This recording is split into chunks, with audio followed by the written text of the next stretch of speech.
Okay, quick vlog lang. And parang gusto rin ito i-upload sa YouTube. No? So, Burface, wow. Ang tawag ba? Para sa akin lang naman. Para sa akin lang. Iba-iba naman kasi tayo ng experiences and circumstances and all that stuff. Pero, Saudi Arabia never felt like home. Siguro it felt like it nung bata-bata pa ako. Like, I remember myself saying, mas pipiliin ko pang Saudi kumpara ang Pilipinas.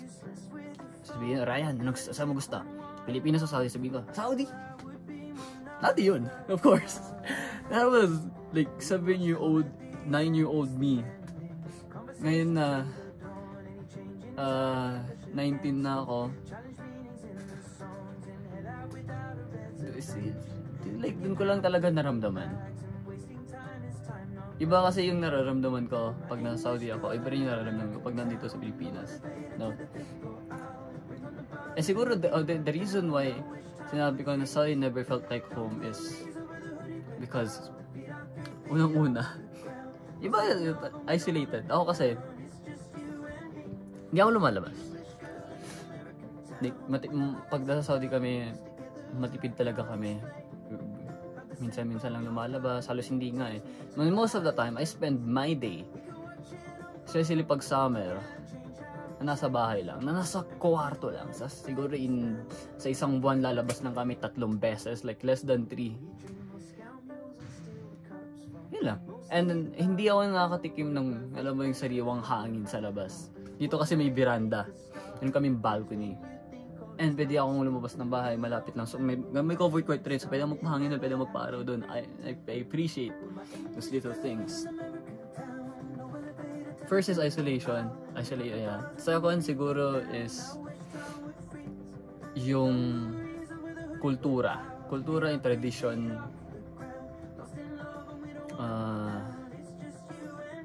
Siguro language rin eh. Like, even though na pinag-aaralan namin ang Arabic as part of our curriculum, hindi ako masyadong interested sa part na yun. Kaya, even though nalaking Middle East ako, wala talaga alam sa lingguhan nila. Unti lang talaga. Kasi hindi ko seryoso. It wasn't really interesting enough para sa akin. No? And then, hindi ko lang din prefer na pag-aralin yung tradition, culture, and language nila. No? Third would be... okay na, mention ko. The language barrier is definitely the third thing. Ulitin ko na lang. Kasi, madalas kasi doon hindi marunong mag-English. So, most of the time, you have to speak Arabic. May mga marunong din mag-English doon. Pero, pag ako kasi nag-Uber minsan, I don't know. Iba-iba tayo. Pero sa akin, feeling ko malaki yung language barrier sa Saudi. Ayan, at least para sa experiences ko. Kasi, nung nasa Bangkok ako, hindi naman ganun kalaki yung language barrier. At some point, nakakaintindi pa rin kami sa isa't isa. Even though, na itong taong to hindi marunong English, or itong taong to marunong English, nakakaintindihan ko na. Dito sa Saudi kasi, doon, hindi kasi ganun eh. Kasi kahit ka mag-English ka, like, kakaroon ka yung misunderstanding. Tapos, fourth is, yung belongingness. The belongingness and comfort. Although it is very comfortable sa Saudi. Maganda ang Saudi. Saudi is a good country. Economically speaking, maganda talaga siya. Malaki yung matitipid do. Mura lang din yung gas. Yung gasolina, mura. Siyempre, production ng oil, diba? Tapos, yung accommodation, yung food, tapos yung sweldo mo doon, it's all good. Madaming gustong tumira or madaming gustong tumira sa Saudi, like gusto magkaroon ng citizenship pero wala. Siguro if may opportunity kami mga Pilipino or sila na nagtatrabaho magkaroon ng citizenship, siguro matagal na rin ako naging citizen doon kasi it is really a good country. And yun. Pagdating naman sa Pilipinas, lahat yun wala. I feel like I belong here. I am comfortable ako dito. And siyempre, wala na very bansa natin to, bansa ko to eh. Pilipino ako eh, di ba?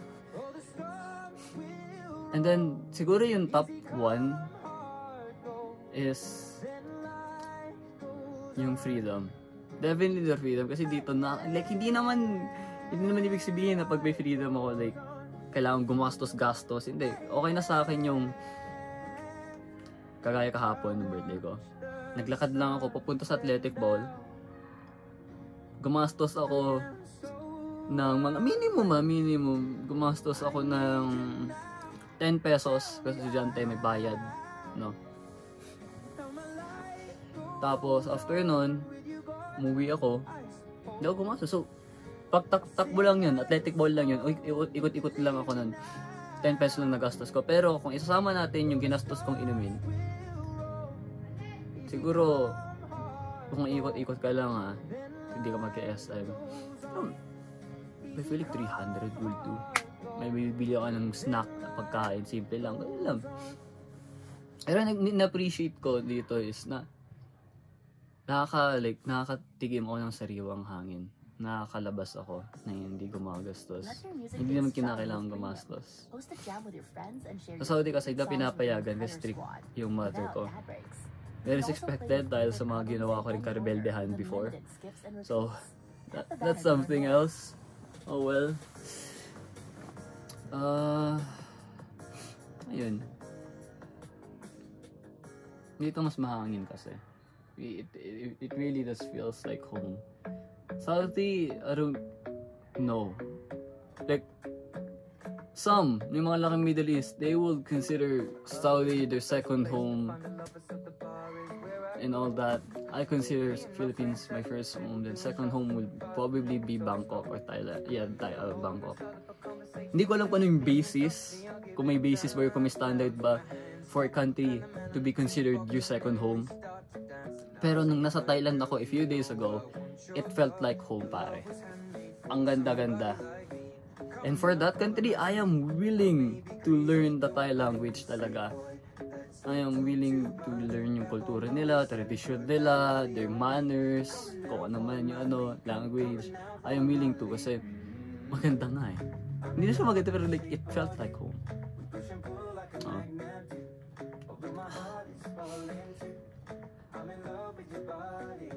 Kung pwede lang ngayon, kasi in a few, ilang araw na lang, lilipad ulit ako ng Saudi.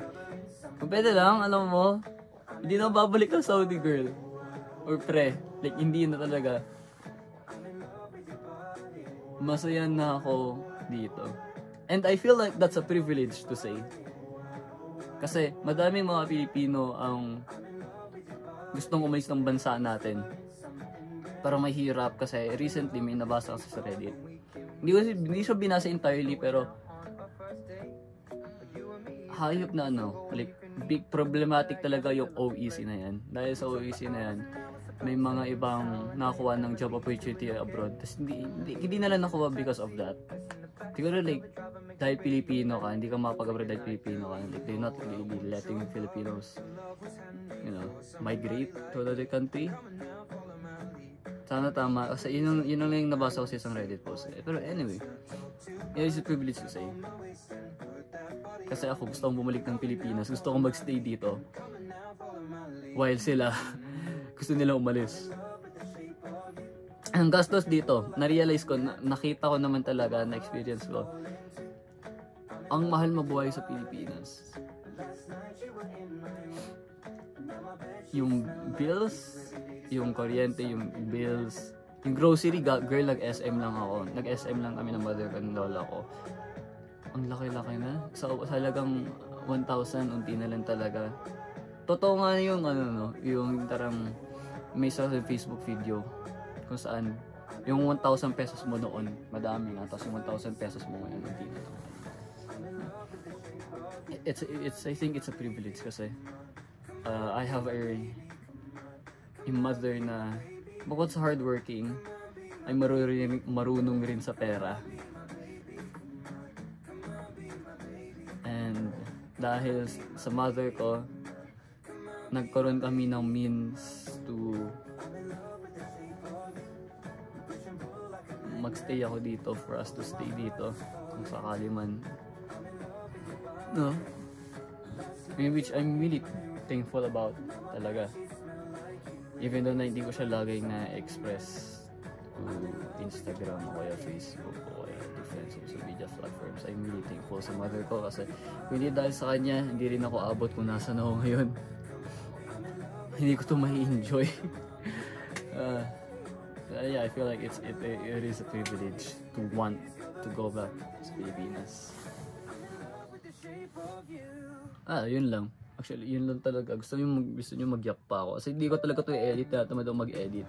It's gonna be like, siguro lagyan ko lang ng intro ko. Tapos, cut. O siguro fintang edit. Tapos wala na. Kalas, upload sa YouTube. Kasi this is all just a yapping session.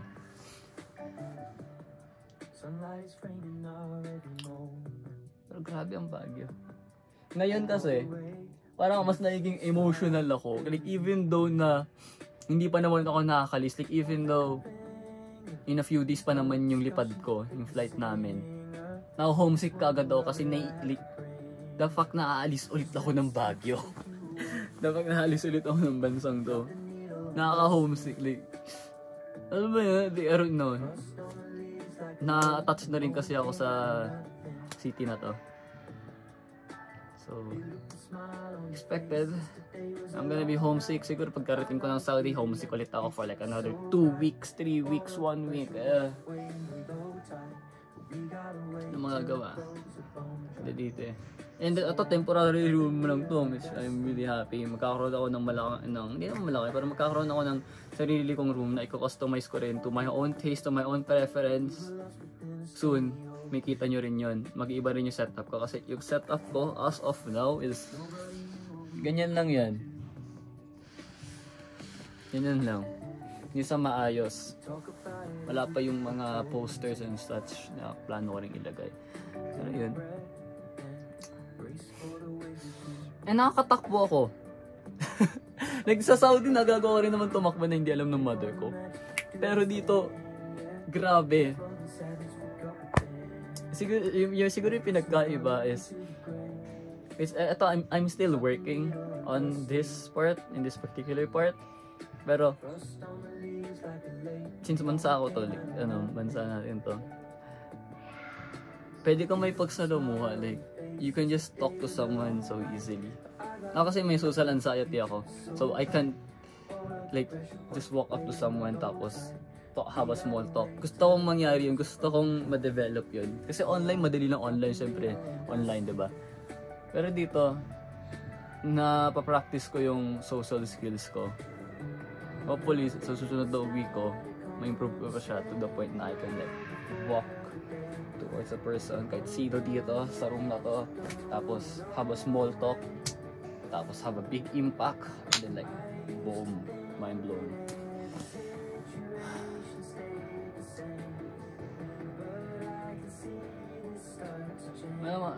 Sabihin ko na lang to, ang sarap mabuhay.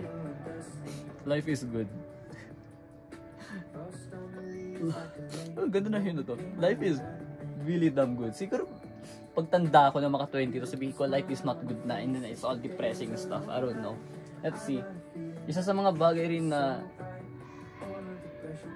sinasabi ko sa sarili ko na sana wag mawala is yung positive outlook ko pagdating sa buhay, and the fact na na-appreciate ko yung mga maliliit na bagay, like like, you know, ang maliliit na bagay na maganda, like lagi mo silang nalalagpasan, tapos ako like, napapansin ko na sa really just find it really fucking beautiful. Sana hindi mawala sa akin yung ganun. Sana hindi mawala sa bunganga ko yung linyahang life is good, ang sayang mabuhay.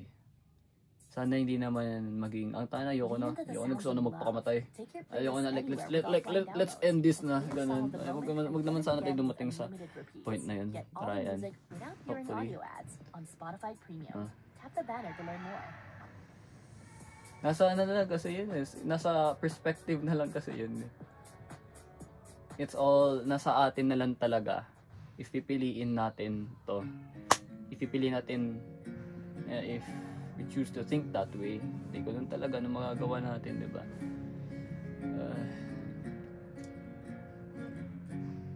Appreciate life. Even though kung matanda ka na, ano yan, like, huwag mo naman kalimutan. Siguro, napaka-cliche, like sabihin ng mga iba na, oh, kage, bata ka pa lang kasi. You're still young, so you haven't experienced the real hardships of life and all that. So, hopefully. Sana nga kahit maramdaman kayong paghihirap dito sa buhay na to.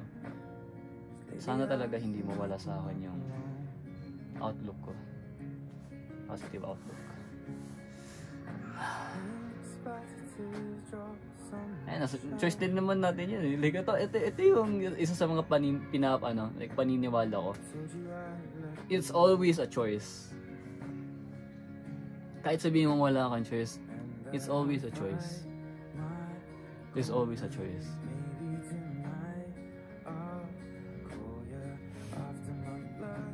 And sa bawat choices na pipiliin mo, there's consequences, and you have to bear the consequence of whatever choice that you have made. Kasi mangyayari naman talaga yung isang bagay na yan pag pinili mo, di ba? Pag ginusto mo, pag pinili mo, mangyayari yan. Nasa willingness na lang talaga ng tao na yan eh. Ganun rin naman sa self-improvement. Nasa willingness rin yun. Nasa willingness, nasa commitment, nasa yun na yun. Sa kagustuhan mo mag-improve, nasa yun na yun. No one can dictate to that. Walang pwede, like, kahit anong motivational pang sabihin namin. Kahit ano pang gawin namin to. Like, kung mag-improve ka and that stuff like that. Kung hindi mo naman kasi choice, kung hindi mo naman talaga pinipili na mag-improve, di wala rin naman talaga mangyayari. So you have to choose that. You have to choose. Yeah. Dami ko parang mga medium ganito. Dami ko parang mga vlog. Di ko offer siya na-upload. Hopefully ma-upload ko pag may malakas daw yung internet. Pero wow. Nung gumala ako kahapon na mag-isa lang ako, nawala ko inaalalay na lola ko. It felt really nice. To be honest, tatambay pa nga ako yung wala akong curfew eh. Pero sabi ni mama, dapat umilag ako ng bahay ng ano. Dapat 6 nandito na sa bahay. So, I don't know. I feel at peace right now. I feel so in love with my surroundings, with myself, with this city. It's the smallest things na naman, diba? Naalala ko pala, mag-exams kami soon, hindi ko alam kung kailan, pero magpapagupit na naman ako. Like, I love this hair, dude. Ayoko itong pagupit, bahala sila. Pero wala naman talaga magagawa kasi kailan talaga magpagupit. Alam mo ba itong inyong video to? Ano bang magandang goodbye quote?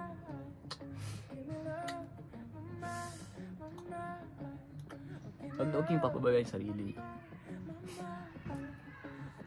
Yun. Wag. Yun yung lag ko rin sinasabi sa mga malalapit sa akin. Huwag yung pababayaan sa sarili nyo. Hanggat maaari, take care of yourselves. Kumain kayo. 3 meals a day man lang. Okay. Tsaka minsan lang kayo mabuhay. Kaya alam mo, take fucking photos. Ako hindi ko kinakailigan maglitrato. Hindi ko kinakailigan na mag-DJ cam tapos magtitik ako ng photos of like the random moments that I really find beautiful. Minsan ka lang mabuhay, tol. Enjoyin mo, take photos of yourself, take selfies. Enjoyin mo. No? Kasi even though kasi yung reason ko before kung bakit hindi ako pala post or hindi ako pala litrato ng mga kung saan man ako pumupunta is sabi ko, alam mo yung FB, Instagram, makukurap rin naman yan eh, like mawawala rin yung app na yan. Makukurap rin yung mga files na pinupost ko, so wala rin in the end, alam mo. Yun yung reason ko before, pero ngayon nagbago, no? I'm gonna take photos, I'm gonna post it in whatever social media na gusto kong i-post. And bahala na, kasi I am posting that for myself. Para naman may ma-look back din ako. And for other people as well, na kahit let's say na nawala nga ang Facebook, nawala nga ang Instagram, di ba? At least, yung mga yung mga nakakaalala sa akin, like, like at some, hindi ko alam. Baka malala nila yung post ko, di ba? Ganun, I don't know, I don't fucking know, pero tama rin sinabi ng isang content creator na dapat is 2025, take more photos, post more, love yourself more, and all that stuff.